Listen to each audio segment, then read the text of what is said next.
আজকের সবথেকে বড় খবর, রাজ্যসভায় দাঁড়িয়ে মঙ্গলবার রাতে সংবিধান নিয়ে আলোচনার সময় দেশের স্বরাষ্ট্রমন্ত্রী অমিত শাহ বলেছেন, আম্বেদকর আম্বেদকর আম্বেদকর বলা একটা ফ্যাশন হয়ে দাঁড়িয়েছে।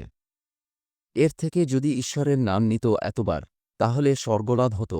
অর্বাচীনের মতন তাঁর এই মন্তব্য আসলে মনুবাদী মানসিকতারই প্রতিফলন। ভিডিওর মাঝে সকলের কাছে একটি অনুরোধ, আইএসএফ অর্থাৎ ইন্ডিয়ান সেকুলার ফ্রন্ট সহ ভাইজানের সমস্ত রকম খবরাখবর সকলের আগে দেখতে আইএসএফ ফরএভার আমাদের এই ইউটিউব চ্যানেলটিকে সাবস্ক্রাইব করে পাশের ঘন্টাটি বাজিয়ে রাখুন। অমিত শাহ খোলাখুলিভাবে সংসদের মধ্যে সংঘ পরিবারের মনের কথা বলে দিয়েছেন। এদের মনুবাদী মানসিকতা থেকে এরা আম্বেদকরকে নরক ভাবে। তাকে ঠিকমতো হজম করতে পারে না। রাজনৈতিক বাধ্যবাধকতায় এখন নানান সাফাই দিলেও এদের রন্ধ্রে রন্ধ্রে ঢুকে আছে দলিত ও আম্বেদকর বিরোধী চিন্তাভাবনা। আমরা জানি দেশের সংবিধান তৈরির সময় থেকেই সংঘ পরিবার আম্বেদকরের বিরোধিতা করে আসছে।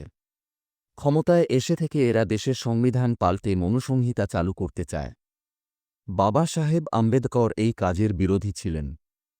তাই তাঁর বিরুদ্ধে বরাবরই ঘৃণা প্রকাশ করে এসেছে সংঘ পরিবার। আইএসএফ আম্বেদকরের প্রতি স্বরাষ্ট্রমন্ত্রীর এই অপমানসূচক মন্তব্যের তীব্র নিন্দা জানাচ্ছে। সংসদের ভেতরে দাঁড়িয়ে তাকে প্রকাশ্যে ক্ষমা চাওয়ার জন্য দাবি জানাচ্ছে।